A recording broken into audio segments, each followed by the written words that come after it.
Hello, my name is Sean P. and I'm here with my business, Tangle Teezer Limited, which has sole intellectual properties for my product, the Tangle Teezer. I'm looking for an £80,000 investment for a 15% stake in my business.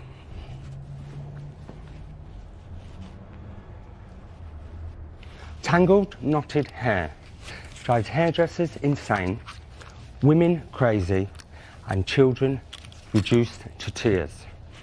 Tangle Teezer's uniquely designed teeth will gently, effortlessly glide through the hair, removing knots and tangles on contact, virtually eliminating hair damage and breakage that is caused and associated with conventional tools on the market today.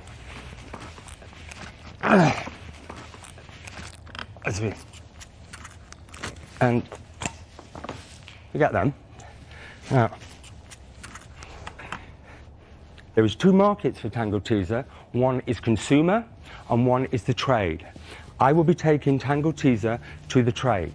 Already, it has received 2 nominations for finalist competitions for innovation within the trade itself.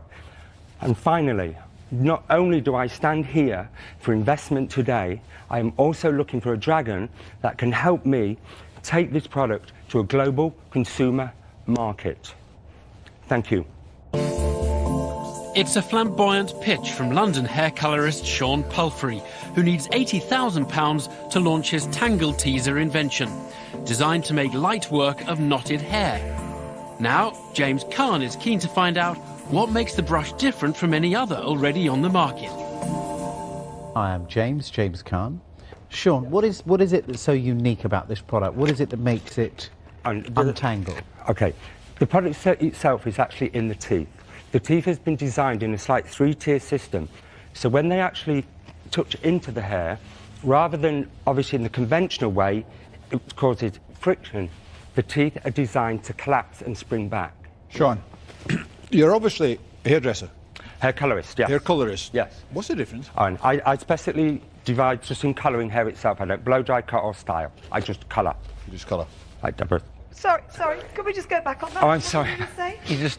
You just colours? Like her hair? I colour, yes, like Deborah's highlight. But you clearly don't, because there isn't any colour on this. Oh, well, I beg your pardon, it's one beautiful colour. Well, there you go. Sean. Well, wonderful. One beautiful colour. Go back to my question. I've coloured it My question was once. about you, Sean. Yeah. Right, so you colour hair. Okay. Yeah. And when did you invent this, or come up with this idea? About 15 years ago, I used to have a 15? No, about 15 years ago, I had a particular client with very long hair. Yeah. And I come to the realization that actually, if you actually hit the hair itself, Yeah. it would naturally untangle itself. It has a natural ability to untangle. So 3 years ago, I embarked on the project to make this more sophisticated. And this is what the teeth are designed to do. All they're designed to do is pass over the hair itself and cause it like a vibration so that it actually helps to naturally detangle. Sean might have put his foot in it with Deborah Meaden, but he's holding his ground. Theo Paphitis wants to know how well his idea is protected. Sean, have you got the patent on this? As far as the patent goes, recently I received information back from my patent lawyer. There'd been some citations made against it, but no citations had been made against the teeth. What's the difference between this and the horse grooming tools that are used with sort of collapse? Well, it looks exactly like that, actually. So I'm just interested how you think you can get protection on something that I think I've got in my stables at home. From what I received back from my patent lawyer was that the actual design on my teeth had been no citation. The one you may have back in your stables may flex and feel like... You're missing the point, Sean. You see, I don't care how this is designed. I don't care how yours is designed. I don't care how the one back in my stables is designed. All I care is that it does its job. Okay. So if there is already a product out there that's doing exactly the same as yours, albeit for horses, but it would be very easy to say, well, let's make a smaller one and sell them. Okay. I don't know. I've never seen the one for horses, but all I can turn around and say that is that I shall certainly look at that one for horses and see if it functions and performs like mine. Sean's suddenly sounding less confident under the scrutiny of keen equestrian Deborah Meaden. He needs to get his pitch back on track quickly. Sean, How many of these have you put into the market for testing? There must be about 300, 350 floating around over the night. And how much, what's the stats on the feedback? How many Feedback people? that I've had from that? How many people? I would say up to, well, just recently, so collecting it, 20. I had never actually gone any further with that feedback because for the simple reason I have not had the product to actually sell.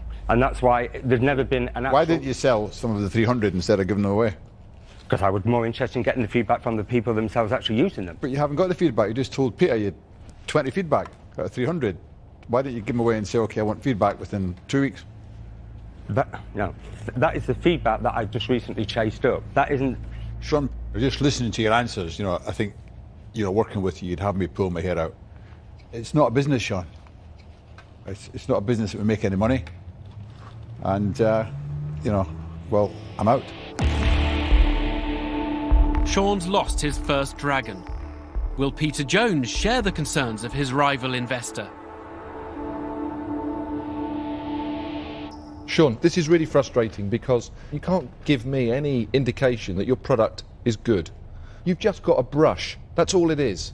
Unless you can come in here and say, I've gone out to 300 people, 280 have signed up to some research because they received it free. 276 of them said they will buy one and they're willing to place an order. I wish you the best of luck. Okay. But until you have research that's backed up, you can't get an investment from somebody, least of all me. So I'm going to declare myself out now. 2 dragons out. Now Sean's fighting to save his pitch. Will Theopophetus throw him the lifeline he desperately needs? If you got £80,000 from somebody here today, what would you do with it? What would I do with it? I would use it, first of all, for a stock investment. Yeah. I would also then use it to put more full time into this for promotion. What does that mean? I'd have to actually reduce my work hours at work. So how much of this 80,000 would you be? 30. 30. So 30 of it's going to go to cover your costs and the rest of it in stock. Mm-hmm. How are we going to make money out of this investment then? From initial sales going into the wholesale through the hairdressers and from online. So how many would you have to sell? And the first go? Yeah. The first run, 20,000. And they're going to cost you how much each? What, to make? £1.25p. And you're going to sell them to trade? Yes. How much? £5.50. Have any of the wholesalers given you an indication that they will take this? I hadn't had the product to sell, so the answer to that has been no, but I will be doing that. Well, that's absolute rubbish. Not having no product to sell is irrelevant. Actually knowing whether they're going to take it, you can then make the product. But then I've actually... You're never going to make the product and then have 20,000 sitting in your back bedroom and then saying, actually, Sean, it's rubbish, mate. That's not clever, is it? An angry Theopophetus has lost patience with Sean. The dragons never respond well to entrepreneurs who want an investment to stockpile products before they've got firm orders. And today is no exception. You really had one job to do today, which was demonstrate that this is a cracking product and is the product that needs to go out there. You haven't demonstrated that. You talk about your patent protection. Even if you did get a patent, the patent will be meaningless because there are other products out there that might be slightly different in their design, but they actually do the job. And if they see this out there, oh, that's a good idea, we'll do it in the hair market. So I'm sorry, I'm out. Sean, can I tell you where I am? I think you haven't really thought this through very carefully at all. You haven't really got a qualified patent yet. I think so. From my perspective, I think this is a waste of time, so I'm out. The dragon's confidence in Sean's business acumen is slipping away. All that now lies between him and expulsion from the den is Theopophetus. You're going about this all wrong. You've failed dismally to actually do the basic things. If you'd have come here and said, I've spoken to 3 distributors, they'll all take it, they know the industry, they know the salons, done deal. You didn't do it. Okay. For those reasons, I too am out. Well, Theo, I thank you, and that's exactly what I'm going to do when I leave here. Do it. Thank you. I will do. Fantastic, Thank you very much indeed. Sean is leaving the den with his resolve intact, but with any dreams of investment in tatters. Do you know what that is? It's a harebrained idea.